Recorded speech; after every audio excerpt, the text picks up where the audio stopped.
Assalamualaikum warahmatullahi wabarakatuh. Perkenalkan, saya Husnul Khatimah dengan NIM G7012230 dari kelas B. Baik, saya akan memaparkan materi saya mengenai mata kuliah kimia medisinal dengan judul hubungan struktur loratadin dengan absorpsi, distribusi, metabolisme, dan ekskresi dalam tubuh. Baik, untuk mempermudah dan mempercepat waktu, langsung saja berdasarkan materi saya itu loratadin adalah antihistamin non-sedatif atau tidak menyebabkan kantuk. Nah, loratadin ini berada pada generasi kedua dan dia bekerja sebagai antagonis selektif dan kompetitif pada reseptor histamin H1 perifer. Obat ini secara luas digunakan untuk meredakan gejala alergi seperti rinitis alergi dan urtikaria kronis.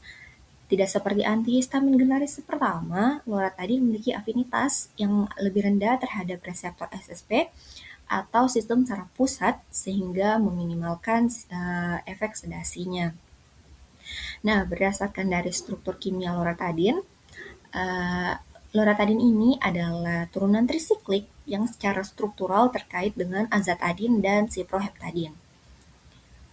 Selanjutnya yaitu hubungan struktur dengan absorpsi. Nah, loratadin ini adalah obat oral yang diabsorpsi dengan cepat dari saluran pencernaan setelah pemberian.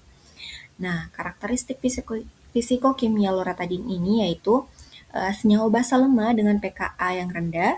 Bentuk utamanya di lingkungan netral adalah non-terionisasi atau lipofilik. Nah, gugus yang berperan yaitu cincin aromatik atau trisiklik. Nah, bagian cincin yang besar dan hidrofobik ini memberikan tingkat lipofisitas yang signifikan dengan log P-nya yaitu berkisar 5,2. Ini sangat menguntungkan untuk proses difusi pasif melalui membran sel enterosit.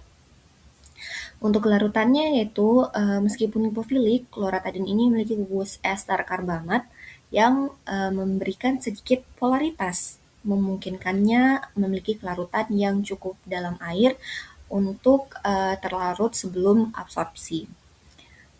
Selanjutnya yaitu hubungan struktur dengan distribusi dengan menembus blood-brain barrier.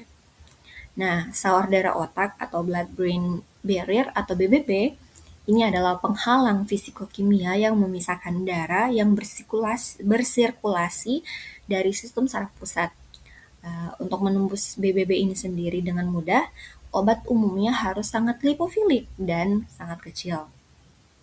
Nah, perbandingannya dengan generasi pertama, antihistamin generasi pertama seperti CTM memiliki struktur yang lebih kecil dan lebih polar pada rantai samping amina yang memungkinkan penetrasi BBB yang signifikan dan ikatan dengan reseptor H1 di otak, yaitu penyebab kantuk tadi. Nah, modifikasi struktur loratadin pada gugus karbamat ester substituen N-karboteoksi atau COOC2H5 pada nitrogen piridin merupakan modifikasi kunci. Substituen ini menstabilkan struktur dan bersama dengan atom Cl pada cincin aromatik memberikan keseimbangan sifat fisikokimia yang mencegah penetrasi efek melalui BBB. Nah, untuk molekulnya sendiri, struktur trisiklik yang lebih kaku dan lebih besar juga berkontribusi pada penurunan kemampuannya untuk berdifusi melalui celah rapat di BBB. Kemudian selanjutnya yaitu hubungan struktur dengan metabolisme dan bioaktivasi. Nah, analisis hubungan struktur dengan metabolisme atau bioaktivasi berdasarkan analisis jalur metabolismenya. Yang pertama, metabolisme lintas pertama atau first pass metabolism. Nah, loratadin ini dimetabolisme secara cepat dan ekstensif di hati. Kemudian yang kedua yaitu bioaktivasi melalui N-dealkylation. Jalur metabolik utamanya adalah reaksi dealkylasi yang melepaskan gugus karbamat dan nitrogen piperidin. Ini dikatalisis terutama oleh enzim sitokrom P450 dan khususnya CYP3A4 dan CYP2D6. Nah, yang ketiga itu hasil metabolisme.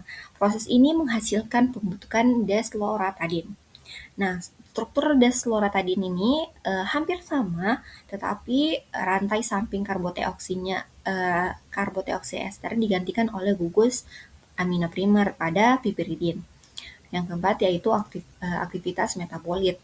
Nah, desloratadin sendiri adalah antihistamin H1 yang sangat kuat, lebih poten daripada loratadin induknya. Selain itu, desloratadin juga non-sedatif dan memiliki paruh waktu yang lebih panjang dan memberikan efek anti alergi yang berkepanjangan. Selanjutnya yaitu hubungan struktur dengan ekskresi. Nah, untuk rute ekskresi utamanya yaitu sekitar 80% dosis loratadin diekskresikan dalam bentuk metabolit yang terbagi rata antara urin 40% dan feses 40%. Waktu paruh atau tes tengahnya eliminasi loratadin adalah sekitar 8-10 jam, sedangkan metabolit aktifnya desloratadin yaitu lebih lama, yaitu 24 sampai dengan 28 jam. Analisis hubungan strukturnya itu yang pertama, peningkatan polaritas. Struktur induk loratadin sangat lipofilik, yaitu log P 5,2, yang menyulitkan ekstraksi langsung oleh ginjal karena akan terus direabsorpsi di tubulus ginjal. Yang kedua yaitu peran biotransformasi. Proses dealkylation melepas gugus karbamat, mengubahnya menjadi desloratadin yang memiliki gugus amina sekunder. Nah, gugus ini meningkatkan kelarutan dalam air dibandingkan bentuk induknya. Yang ketiga yaitu konjugasi fase 2. Metabolit kemudian mengalami hidroksilasi lebih lanjut dan konjugasi dengan asam glukuronat. Penambahan molekul glukuronat yang sangat polar dan bermuatan negatif membuat molekul menjadi sangat hidrofilik. Yang keempat yaitu eliminasi efisien. Setelah menjadi sangat polar, molekul tidak lagi bisa menembus membran tubulus ginjal, yaitu mencegah reabsorpsi pasif sehingga dapat dibuang secara efisien melalui urin. Baik, selanjutnya yaitu hubungan struktur dengan ekspresi dan aktivitas atau SARS. Nah, sama seperti pada slide kloramfenikol, mari kita bahas gugus fungsi kuncinya. Yang pertama, cincin trisiklik. Fungsinya itu esensial untuk pengikatan ke reseptor H1, bentuk cincin yang melengkung. Ini menyesuaikan diri dalam kantong pengikat reseptor H1, berinteraksi melalui interaksi van der Waals dan hidrofobik. Kelakuannya itu memberikan orientasi spasial yang tepat dari atom nitrogen untuk interaksi reseptor. Kemudian yang kedua ada atom klorin atau Cl pada cincin benzena. Nah, fungsinya itu meningkatkan lipofisitas dan afinitas terhadap reseptor. Yang ketiga ada nitrogen piperidin dan substituen karbamat. Nah, peran dalam loratadinnya itu nitrogen ini terintegrasi dalam gugus ester karbamat. Ini menurunkan sifat basa nitrogen dan memberikan stabilitas metabolisme pada tahap awal, mencegah eliminasi terlalu cepat. Gugus karbamat inilah yang seperti dibahas mencegah penetrasi BBB dan memberikan efek non-sedatif. Peran dalam desloratadinnya sendiri yaitu pelepasan karbamat menghasilkan gugus amina primer atau sekunder.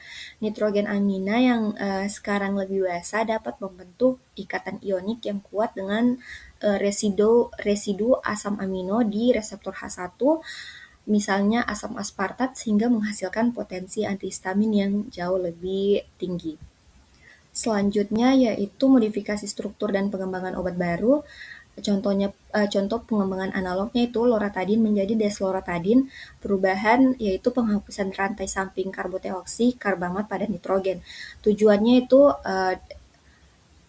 memberikan beberapa keuntungan potensi lebih tinggi paruh waktu lebih lama dan meminimalkan variabel metabolisme interindividual. Sekian, Assalamualaikum warahmatullahi wabarakatuh.